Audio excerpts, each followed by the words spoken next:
ये है दिल्ली क्राइम मोर्चा news network. मेरी मौजूदगी इस वक्त राजधानी दिल्ली के जनकपुरी ठीक डिस्ट्रिक्ट सेंटर से पहले वाले रोड पर है और मैं आपको बता दूं इस रोड पर कल रात एक भयानक, हम कहें तो खतरनाक तरीके से एक हादसा हुआ। वो हादसा ये था कि यहाँ पर आप देखिए एक जलबोर्ड का काम चल रहा है, किसी तरह के सीवर का किसी चीज़ का काम यहाँ पर किया जा रहा है और इस गड्ढे में कल बताया जा रहा है कि एक 25 वर्षीय युवक जिसका नाम कमल बताया जा रहा है वो बाइक पर सवार था और इस गड्ढे में वो बालक कल इसके अंदर चला गया। 11:53 में मेरी उससे लास्ट बात हुई थी। उसने कहा था कि 10 मिनट में घर आ जाऊंगा। अच्छा। तो मैंने उसको 12:30 में फ़ोन किया। उसका फ़ोन तो पूरा रिंग हो रहा था बट कोई रिस्पांस नहीं आ रहा था। तो फिर मेरे को थोड़ा हुआ कि दिक्कत की, मुझे लगा कुछ हो ना गया और रास्ते में, क्योंकि आजकल वैसे दिल्ली में कैसे चल रहे हैं लोगों को गायब होने के। 12 बजे ये एनडीएमसी है चाहे एमसीडी मुझे नहीं पता क्या है, पर ये इसकी गलती है, गलती इनकी है। ये लापरवाही है, हादसा थोड़ी है। मेरा भाई इतना पागल थोड़ी कि सामने चांद से गड्ढे में घुसेगा। पर्दे अभी लगाए गए हैं क्योंकि पर्दों में धूल नहीं है। पर्दा सुबह लगाया गया, पीछे वाला पहले से लगा हुआ था। अगर कल पुलिस अगर टाइम से ढूंढ लेती तो पक्का जिंदा होता आज मेरा भाई।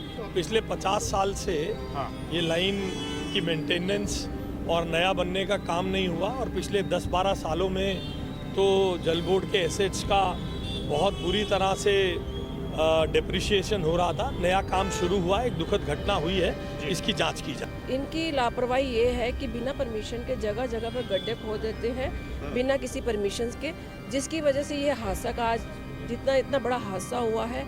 ये किसी के साथ भी हो सकता है और इतना बड़ा हादसा हुआ है, कितना दुख वाली बात है। इनका जहाँ मन करता है वहीं पर वो गड्ढा खोद देते हैं और ना कोई बैरिकेड लगाते हैं ना कोई जाली लगाते हैं, जिससे लोगों को पता चले कि यहाँ कोई कार्य हो रहा है। जिस घर से जिसका लाल गया उससे जरा पूछ कर देखिए, जब पता लगेगा कि क्या गया है इस। और ये कोई नई जगह नहीं है, ये जनकपुरी में ना जाने कितनी इस तरह की घटनाएं हो चुकी हैं। नमस्कार, जय हिंद। आप देख रहे हैं दिल्ली क्राइम मोर्चा। दर्शकों, राजधानी दिल्ली में एक बड़ी घटना सामने आ रही है।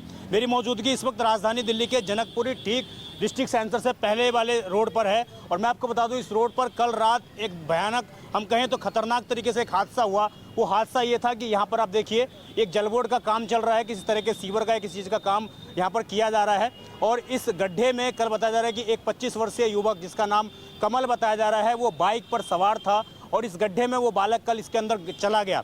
आपको बता दें ये जो आप पर्दा देख रहे हैं लगा हुआ, ये शायद अभी सुबह जब घटना हो गई है उसके बाद यहाँ पर पर्दा दिखाएंगे, जरा हमारे सहयोगी तो दिखाएंगे। ये पर्दा देखिए आप, अभी जो है सुबह ये पर्दा लगाया गया है और ये शायद रात में ये पर्दा नहीं था। किस तरह की जानकारी थी, क्या उस बच्चे को वो गड्ढा दिखाई नहीं दिया? वो जो है नोएडा से जॉब करके यहाँ पर आ रहा था, रोजाना लगभग कई सालों से वो इस रोड का इस्तेमाल किया करता था। तो ऐसा नहीं है कि वो अनजान व्यक्ति था दिल्ली के लिए। वो कई घंटों तक जो है इस गड्ढे के अंदर गिरा रहा।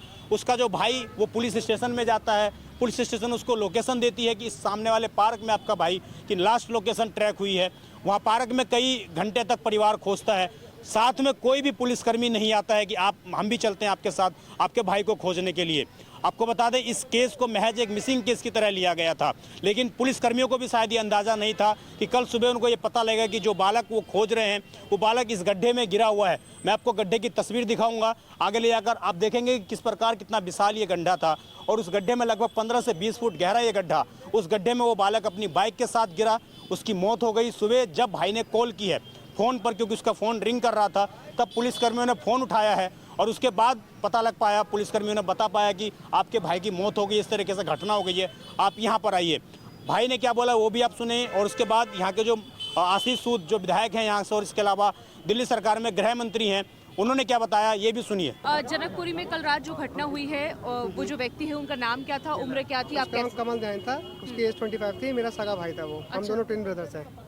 अच्छा, क्या नौकरी करते थे और कितने बजे रात की घटना है? वो असिस्टेंट मैनेजर था नोएडा में सेक्टर 10 में बैंक में HDFC। अच्छा, तो कल वो रात यहाँ से गुजर रहे थे, क्या जानकारी आपको कैसे पता चला उनकी गुमशुदगी को लेकर? गुमशुदगी को लेकर तो ऐसा पता चले कि 11:53 में मेरी उससे लास्ट बात हुई थी। उसने कहा था कि 10 मिनट में घर आ जाऊंगा। अच्छा। तो मैंने उसको 12:30 में फ़ोन किया। उसका फ़ोन तो पूरा रिंग हो रहा था बट कोई रिस्पांस नहीं आ रहा था। तो फिर मेरे को थोड़ा हुआ कि दिक्कत की, मुझे लगा कुछ हो ना गया और रास्ते में, क्योंकि आजकल वैसे दिल्ली में कैसे चल रहे हैं लोगों को गायब होने के। उस केस के चक्कर में फिर मैं बाहर निकला अपने एक दोस्त के साथ। फिर उसके बाद मैं बाहर निकला तो मैंने अपना उसको ढूंढना शुरू किया। फिर मैं थाने गया, सबसे पहले मैं उसका ऑफिस गया रोहिणी में। फिर रोहिणी से मेरे को उनके सर वगैरह का नंबर मिला, मैंने वहाँ से कोऑर्डिनेट शुरू किया कि कैसे कैसे लिंक बनाना। फिर जैसे तैसे मेरे को क्या नाम है, मैं इधर अपने जनकपुरी वाले थाने में आया तो उन्होंने मेरे को उसकी एक लोकेशन निकाल के दी कि इसकी लोकेशन लास्ट यहाँ पे है अवेलेबल। फिर जो अवेलेबल है मैं फिर सामने वाले पार्क में हम ढूंढते रहे, उन्होंने कि इस पार्क के अंदर है वो। क्या लग रहा है, हादसा है या लापरवाही है? ये लापरवाही है, हादसा थोड़ी है। मेरा भाई इतना पागल थोड़ी कि सामने जानबूझ के गड्ढे में घुसेगा। पर्दे अभी लगाए गए हैं क्योंकि पर्दों में धूल नहीं है। पर्दा सुबह लगाया गया, पीछे वाला पहले से लगा हुआ था। अच्छा, नाम क्या था? उसका नाम था कमल तो ध्यानी। क्या ये रास्ता आपको लगता है यहाँ से खुला हुआ था? हाँ हाँ खुला हुआ था बिल्कुल। मैंने मतलब रात को पब्लिक खुद के लिए 1:30 हम बजे देख रहे हैं कि ये पूरा जो रोड है यहाँ पे दिल्ली जल बोर्ड का काम चल रहा है। मैंने खुद रात को 1:30 बजे आके गड्ढे में चेक किया था, तब वो नहीं था यहाँ पे। अच्छा, मैं कल पूरी रात से उसको ढूंढ तो रहा हूँ। कल रात में गड्ढे में नहीं था गड्ढे यहाँ? में नहीं था, 1:30 बजे के आसपास की बात है, नहीं था। अच्छा, तो कितने थानों के चक्कर लगाए आप? कम से कम 6 थानों के चक्कर लगाए हैं, कहीं से कोई सपोर्ट नहीं मिला। थाने की तरफ से कोई सपोर्ट नहीं मिला। तो पुलिस ने बताया नहीं क्या पूरी रात गड्ढे में था या कब उसे निकाला गया? बताया उन्होंने, सुबह बताया, वो भी उन्होंने खुद कॉल नहीं करी। मैंने हाँ। अपने भाई के नंबर पे कॉल किया सुबह, तो उन्होंने आई थिंक उसको गड्ढे से उस टाइम तक निकाल चुके थे। तो उसके कॉल उन्होंने उठाया, उन्होंने बोला कि आप इधर लोकेशन में आ जाओ, ऐसा ऐसा उसका एक्सीडेंट हो गया है। किस थाने गए थे? हम रोहिणी गए थे, मंगोलपुरी गए थे, जनकपुरी गए, डाबड़ी गया, पालम गया, सागरपुर गया। कितने लोग हैं घर में? घर में हम 5 लोग हैं। तो क्या 5 लोग कल रात ढूंढने निकले थे? घूमने नहीं निकले थे, मेरे ढूंढने पापा- के लिए निकले थे आप लोग? मेरे पापा और मैं निकले थे, बाकी मेरे फ्रेंड्स थे काफी सारे। हाँ, तो फिर आप लोग को किसी भी गड्ढे में वो नहीं मिला? नहीं मिला। तो फिर आप लोग को कुछ बताया पुलिस ने कि क्या प्रोसीजर था, कैसे कुछ नहीं निकाल? बताया पुलिस ने हमको। तो अभी आप लोग क्या उन्होंने कहा कि चाहते आप अपना हैं? नंबर लिखवा दो और अपना क्या नाम है, नाम लिखवा दो कि हम जैसे कुछ कांटेक्ट मिलेगा हम आपको बता देंगे। अच्छा, क्या लग रहा है, पुलिस सहयोग करती तो भाई जिंदा होता? बिल्कुल बिल्कुल, अगर कल पुलिस अगर टाइम से ढूंढ लेती तो पक्का जिंदा होता आज मेरा भाई। क्या नाम है आपका?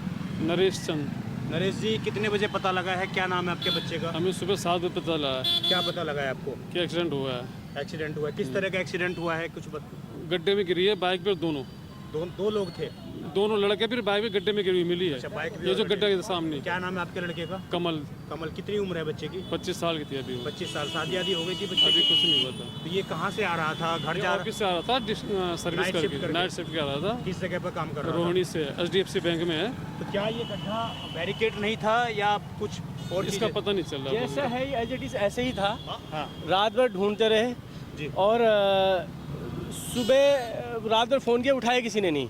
अच्छा। तो सुबह पुलिस वाले आए होंगे शायद, मुझे नहीं पता। मैंने कॉल किया तो उन्होंने कहा कि यहाँ पे ऐसे ऐसे हादसा हो गया है, आप आ जाइए। कितने बजे ये कंपनी से निकले हैं कुछ पता? ये रात को 10:30 12 बजे निकले। 12 बजे 12 बजे। ये NDMC है चाहे MCD मुझे नहीं पता क्या है, पर ये इसकी गलती है, गलती इनकी है। इसमें कुछ कवर अप होता, कुछ होता तो ये हादसा हो सकता, बच जाता। अब पुलिस वाले हेल्प करते रात भर, हमारे साथ अगर घूमते तो बच भी सकता था, क्योंकि वो बाइक ऊपर गिरी थी और हो सकता है दम घुटने से 2-4 घंटे सांस रही हो सकता है। यानी कि 12-1 बजे के आसपास की ये घटना पूरी घटित हाँ हुई जी, है। हाँ जी जी। और क्या नाम बताया आपने बच्चे का? कमल नाम कमल है, ध्यानी। 24 वर्ष। जी 25 वर्ष। 25 वर्ष है। अब हमसे आप रिक्वेस्ट करते हैं बस इसकी CCTV फुटेज आ जाए तो हमारे क्लियर हो जाए कि लापरवाही क्या क्या थी। आप नहीं मानते हैं कि इसमें जो अधिकारी शामिल हैं उनके ऊपर FIR दर्ज होनी चाहिए, क्योंकि उन्होंने हत्या की एक तरीके से एक बच्चे की? देखो अब हम कुछ नहीं कह सकते, हमारा जो जाना था चला गया, हम किसी को क्या बोले, कुछ नहीं बोल सकते। सर क्या कहेंगे जो पूरी घटना घटित हुई है? बहुत दुखद है जी। और पहले भी जनकपुरी में इस तरीके से गड्ढे होते रहे हैं आमतौर पर, तो इसको लेकर पिछले 50 साल से हाँ ये लाइन की मेंटेनेंस और नया बनने का काम नहीं हुआ, और पिछले 10-12 सालों में तो जल बोर्ड के एसेट्स का बहुत बुरी तरह से डिप्रिशिएशन हो रहा था। नया काम शुरू हुआ, एक दुखद घटना हुई है, इसकी जांच की जा रही है। सर क्या इसके ऊपर अधिकारियों के जो जल जी, बोर्ड के अधिकारी हैं, कोई उनके ऊपर नहीं, FIR दर्ज होगी? अगर ठेकेदार भी इसके लिए जिम्मेदार होगा, चीफ इंजीनियर को जांच के निर्देश दिए गए हैं, दोनों के खिलाफ दंडित। एक 25 वर्ष का बालक जो भी सपने आप देख रहा एक ही था। सवाल बार बार पूछ रहे हैं, मैंने बताया इसके खिलाफ जांच होगी और अगर कोई दोषी होगा दंडित किया जाएगा। मैं इस दुखद घटना से बहुत पीड़ित और आहत हूँ। लेकिन आपकी विधानसभा में और भी ऐसे बहुत सारे गड्ढे हैं, अगर ऐसे होंगे तो उसको भी ठीक किया जाएगा। उनको भी ठीक किया जाएगा। अरे अब चलिए, देखिए, जो ये देखिए वादा किया है वो गड्ढे कब तक जो आशीष सूद ने बोला, गृह मंत्री हैं ये दिल्ली सरकार के, और इनकी विधानसभा में अगर इस तरह की घटना घटित हो जा रही है, उसके बाद ये कह रहे हैं कि आप एक ही सवाल बार बार पूछ रहे हैं। जिस घर से जिसका लाल गया उससे जरा पूछ कर देखिए, जब पता लगेगा कि क्या गया है इस। और ये कोई नई जगह नहीं है, ये जनकपुरी में ना जाने कितनी इस तरह की घटनाएं हो चुकी हैं, और आए दिन सड़क पर जब आप चलते हैं जनकपुरी में तो ना जाने किस जगह पर गड्ढा उधर कहाँ और आप अंदर चले जाएं, इसकी कोई संभावना नहीं है। और यही कहीं ना कहीं कल जिस तरीके से लापरवाही बरती गई अधिकारियों के माध्यम से या ठेकेदार के माध्यम से, रात के लगभग 12-1 बजे के आसपास की ये घटना बताई जा रही है। हालांकि हम इसकी पुष्टि नहीं करते हैं। जो परिवार बयान दे रहा है कि लड़का 10 बजे निकल गया था अपने घर से और लगभग 12-1 बजे के आसपास ये पूरी घटना हुई है। आप समझिए चलता फिरता रोड है, क्या किसी ने नहीं देखा था और किसी ने क्या सूचना दी तो पुलिस के मौके पर नहीं पहुंची थी? ये तमाम वो सवाल हैं जिसकी जांच पड़ताल होनी चाहिए, लेकिन तमाम लोग उन सवालों से बचते हुए नजर आ रहे हैं। फिर से एक ऐसा हादसा हुआ है जिसके बाद फिर से एक जांच बिठाई जाएगी, एक एसआईटी समिति गठित की जाएगी और उसके बाद फिर से इस तरीके से चीज़ें की जाएंगी, लेकिन नतीजा कुछ भी निकलने को नहीं होगा। तो ये लगातार जो हमने देखा था नोएडा के अंदर देखा था वही स्थिति क्या यहाँ पर भी हुई है। ये तमाम जांच पड़ताल का विषय है। वो करे वो जल्द पूरे किए जाएंगे। नहीं, इनकी लापरवाही ये है कि बिना परमिशन के जगह जगह पर गड्ढे खोद देते हैं बिना किसी परमिशन के, जिसकी वजह से ये हादसा का आज इतना बड़ा हादसा हुआ है। ये किसी के साथ भी हो सकता है और इतना बड़ा हादसा हुआ है, कितना दुख वाली बात है। इनका जहाँ मन करता है वहीं पर वो गड्ढा खोद देते हैं और ना कोई बैरिकेड लगाते हैं ना कोई जाली लगाते हैं जिससे लोगों को पता चले कि यहाँ कोई कार्य हो रहा है। आप निगम पार्षद हैं क्षेत्र की, क्या आपके संज्ञान में कुछ इस तरह की चीज़ें डाली गई थी? कोई नोटिस आपको जल बोर्ड की तरफ से इशू किया होगा कि भाई? नहीं, ये पीडब्ल्यूडी की रोड है। यहाँ पर 8 महीने से पहले भी कार्य चल रहा है। पहले वहाँ पर गड्ढा खोदा गया था, लोगों की कंप्लेंट्स आ रही थी, हम कंप्लेंट आगे फॉरवर्ड कर देते थे, लेकिन कंप्लेंट के ऊपर कोई भी कार्रवाई नहीं हो रही। ना यहाँ का एई सुनता है, ना यहाँ का जेई सुनता है और ना ही यहाँ का कोई विधायक सुनता है।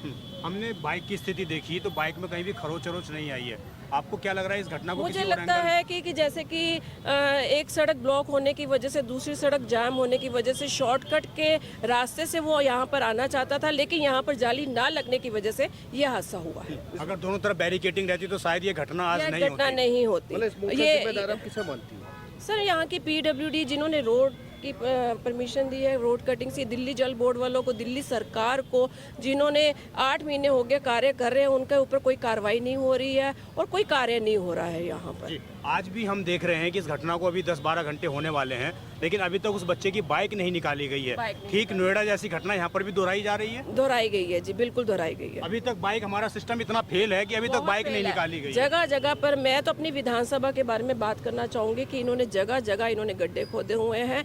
6-6 महीने गड्ढे पड़े हुए हैं, वहाँ पर बच्चों को गिर रहे हैं, बड़ों का एक्सीडेंट हो रहा है, कोई भी आ जा रहा है वो गिर रहा है और सड़कों का बेहाल कर दिया। जो पिछले साल सड़क बनाई गई थी उसको फिर खोद के फिर क्या किया जा रहा है, लेकिन तब भी लोगों के घरों में वही ना पानी आ रहा है और सीवर बैक मार रहे हैं। जी देखिए, जनकपुरी जो है एशिया की सबसे बड़ी, हम कहें तो ऐसी जगह है जहां पर लोग निवास करते हैं। इसी जनकपुरी के अंदर ही आपको तिहाड़ जेल भी मिलेगा। उसके बावजूद आखिरकार यहाँ की सड़कें इतनी खोखली क्यों हैं? हमारी कोई ये पहली रिपोर्ट नहीं है, हमने इससे पहले न जाने कितनी रिपोर्ट की हैं जहाँ पर जनकपुरी के अंदर सड़कों में गड्ढे हुए हैं, लेकिन उसको सीरियस नहीं लिया गया, उसको समझा नहीं गया कि आखिरकार ये गड्ढे क्यों हो रहे हैं। और कहना कि उसका नतीजा आज ये था कि इस तरीके से प्रशासन ने इस गड्ढे को बेपरवाह तरीके से, लापरवाह तरीके से खुला छोड़ रखा था। अभी जांच पड़ताल का विषय है, क्या वो इस रास्ते से गुजर रहा था या कोई और इसके पीछे कहानी निकल कर आती है। ये तमाम चीज़ें हैं। अभी निगम पार्षद ने बोला, मंत्री ने बोला, तमाम लोग आ रहे हैं, बोल कर जा रहे हैं। एसआईटी टाइम गठित की जाएगी, जांच पड़ताल होगी, फिर भी कोई आरोपी साबित नहीं होगा। आप समझिए, इस घटना को कई घंटे बीत जाने के बावजूद अभी तक उस बच्चे की बाइक भी नहीं निकाली गई है। वो एक्सक्लूसिव तस्वीर आप दिल्ली क्राइम मोर्चा पर देख रहे हैं, स्क्रीन पर देख रहे हैं, वो तस्वीर आपके चल रही होगी कि अभी तक उस बच्चे की बाइक उस गड्ढे में गिरी हुई है, अभी तक उस बाइक को नहीं निकाला गया। बाइक को देखकर ये लग रहा है कि बाइक में कोई खास खरोच भी नहीं आई हुई है। अचानक बाइक जो है सीधी धराशायी उसमें हुई है। अब देखना होगा कि आखिरकार इस पूरी जो घटना है इसमें किन लोगों को आरोपी बनाया जाता है, क्या इसके पीछे कोई साजिशन है या फिर से अधिकारियों को ऐसे ही छूट दे दी जाएगी, ठेकेदारों को ऐसे ही छूट दे दी जाएगी। क्योंकि मौत तो यहाँ पर एक आम बात है।